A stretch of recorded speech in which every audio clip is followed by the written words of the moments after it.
The Miracle, episode 95, The Messenger, pembawa kabar. Nun ba alif. Nabi dalam bahasa Indonesia berasal dari kata bahasa Arab naba'ah yang bermakna penyampai berita.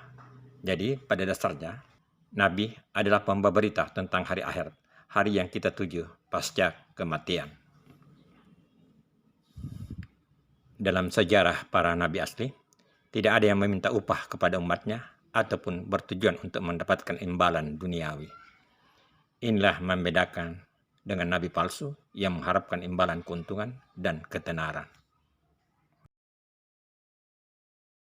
وَمَا أَرْسَلْنَاكَ إِلَّا مُبَشِّرًا وَنَذِيرًا قُلْ مَا أَسْأَلُكُمْ عَلَيْهِ مِنْ أَجْرٍ إِلَّا مَنْ شَاءَ أَنْ يَتَّخِذَ إِلَى رَبِّهِ سَبِيلًا وَتَوَكَّلْ عَلَى الْحَيِّ الَّذِي لَا يَمُوتُ وَسَبِّحْ بِحَمْدِهِ وَكَفَى بِهِ بِذُنُوبِ عِبَادِهِ خَبِيرًا.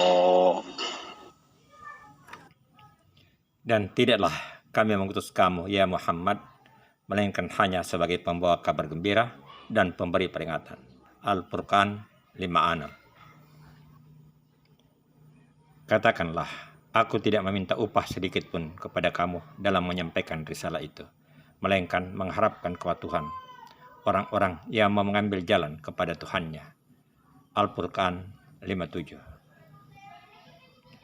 Dan bertakwalah kepada Allah yang hidup kekal, yang tidak mati, dan bertasbihlah dengan memujinya, dan cukuplah Dia Maha mengetahui dosa-dosa hamba-hambanya. Al-Furqan 5:8. Nabi Muhammad SAW salah satu di antara para nabi yang diutus untuk membawa kabar gembira bagi umat manusia, namun menyampaikan pula ancaman bagi yang mengingkarinya. Sayangnya, banyak manusia yang mengabaikan berita akhirat ini. Bukan hanya tidak membaca Al-Quran, bahkan sudah membenci dan mencela sebelum mereka sendiri membaca atau mengetahui isinya.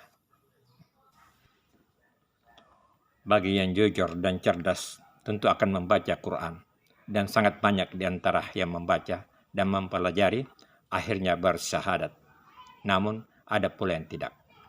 Bahkan mendapatkan gelar di bidang studi Quran, tetapi tidak mendapatkan daya dan tidak bersyahadat. Al-Quran menginformasikan tentang penciptaan alam semesta, Allah yang maha hidup dan tidak mati, yang maha mengetahui apa yang dilakukan oleh manusia. Para nabi secara berkelanjutan mengajarkan tentang Allah yang esa, tidak beranak dan tidak diperanakan, dan tak satu pun yang menyamainya. Pesan yang sama itu sampai ke Nabi akhir zaman, Nabi penutup. Ia telah menunjukkan jalan untuk hanya bertakwa kepadanya. Sayangnya, banyak manusia merasa diri pintar dan lebih tertarik pada pendapatnya sendiri. Godaan dunia bermakna dekat memang begitu kuat, sehingga menghalangi pandangan ke akhirat yang bermakna jauh. Sehingga di akhirat memang tersedia dua pemukiman, tempat kisaan dan tempat kenikmatan. Bagi yang mengharapkan tempat kenikmatan, hendaknya menempuh jalan lurus, jalan menuju surga, bukan jalan bengkok yang menuju neraka. Itulah yang diminta oleh seorang muslim 17 kali sehari semalam dalam salatnya. Tunjuki kami jalan lurus. Jalannya orang-orang yang menegakkan aturan.